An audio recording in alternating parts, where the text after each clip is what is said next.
also keep trying to figure out my thoughts on the whole, like, Tupac Machiavelli of it all, and also compare his song that, reincarnated, like, the piano motif is interpolated, not even interpolated, but just sampled, from Tupac's song, which going to replace one of the words, since I don't feel like I should be saying it, since I'm white, to boys, but it's like made boys, fill in the blank, but that song, and that was actually ended up being released on his album that was posthumous, in which it's like, this is called the 7-Day Theory, I believe, which was going to be under his new name of Machiavelli, and it's all as Kendrick's obviously referencing a lot, which I found out from the Kendrick Reddit, that it literally takes the same piano motif, which I feel like also reminded me of an interpolation of the, like, Duke Ellington Take the A Train motif,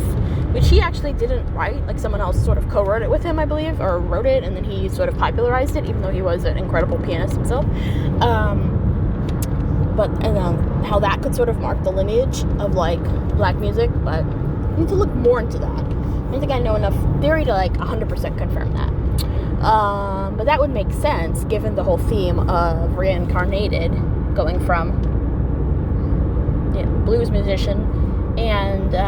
a rhythm and blues musician who I think people thought was Hooker, and then to the second verse, which has a vocalist, which some people think might be Billie Holiday, but some other people think it might be someone else, to Kendrick, of, like, this idea of rewriting the story of music and comparing Lucifer, or aka the Lightbringer, aka Venus, Lucifer, is called in some traditions. There's, like, a huge connection, I think, that I will not stop talking about. This idea of, like, who apparently was all soft. I don't know if it's really in the Bible, or if it's just some sort of, like, one of those myths that sort of sprung up, that he was, like, the angel of music, and he fell because of his pride, and how pride is such a big theme in Dante, and then also in TBD, and also with Kendrick, like, sit down, stay humble, and you have to work on your pride and all of that. That's, like, one of those big sins you have to purge, because when you're an artist, you can fall into this sort of almost battle with God about, can I outdo God with my creation kind of thing, which Dante goes way into. In Purgatory, there's, like, several cantos about it, the Terrace of Pride, so I keep thinking about that, but anyway, Tupac's song it's interesting, and I'm not even, like, that much of an expert on Tupac at all. Like, I'm aware of him, and I'm, like, an elder millennial, so of course I'm, like, absorbed his essence, him and Biggie's essence a bit, but I haven't as much done a deep dive on him, or really Biggie. I know just, like, some of their songs from osmosis, but I'm, like, more deep into some, like, Eminem, and I know a lot about Tupac sort of from Eminem talking about Tupac, but in that kind of, like, hyperverbal facility and all of that. But this like, was talking about the sort of dark place that Tupac kind of got in after, like, successive sort of, like, he got had, like, ended up with lawsuits, which are, like, contested, and then with having been shot purportedly by Diddy and his sort of compatriots, and then having the fallout with B.I.G. that was probably commingled with that, and then this idea of him having actually he went to, like, an arts high school, and, like, all of this, and his mother was very into black activism and social justice and all of that, like, Black Panther era and all of that, but then he did sort of get involved, like, because of the lawsuits, I believe he got involved with Suge Knight, and that sort of ended up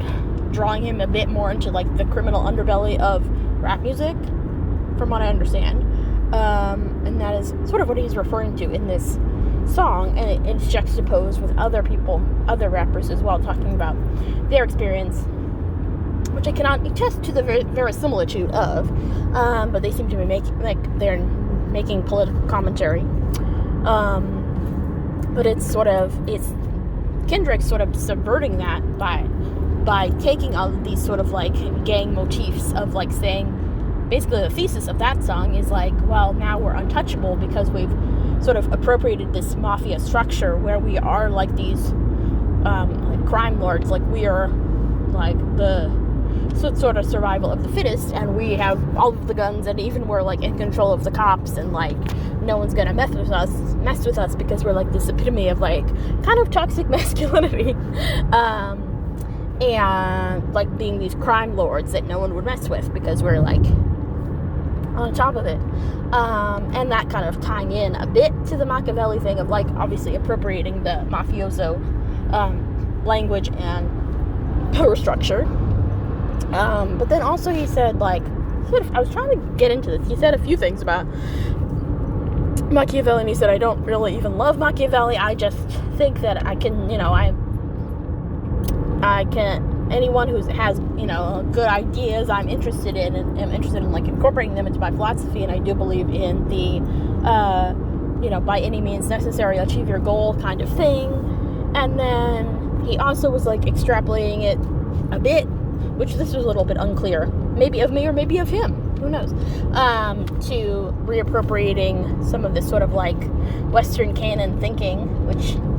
in itself is a problematic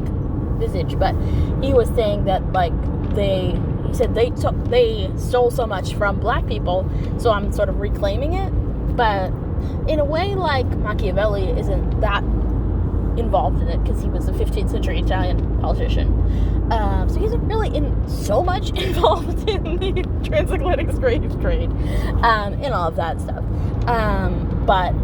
I can see where he's coming from, and this is sort of like canonical Western thought, overlaying and like depriving other people of power and all of that. So, I mean, as much as I can, given my own background and all of that. But, so anyway, so I've been trying to think about, if this relates to, like, the Italy of it all, and I know that, like, Kristen has talked a lot about Tupac and all of that, and Tupac's, like, political, thoughts against, commercialism and all of that, but thinking about that, and then thinking about how Kendrick reappropriates it to be about, like, reconnecting with divinity, and reconnecting with God, and reconnecting with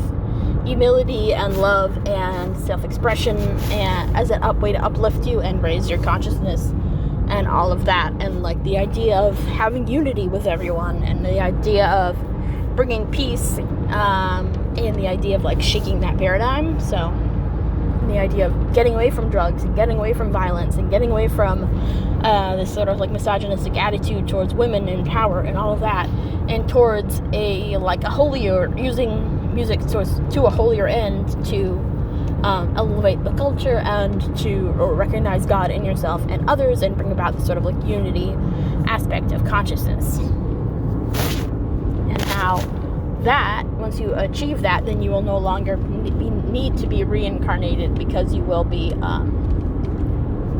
have achieved sort of spiritual perfection and not broken the cycle of reincarnation.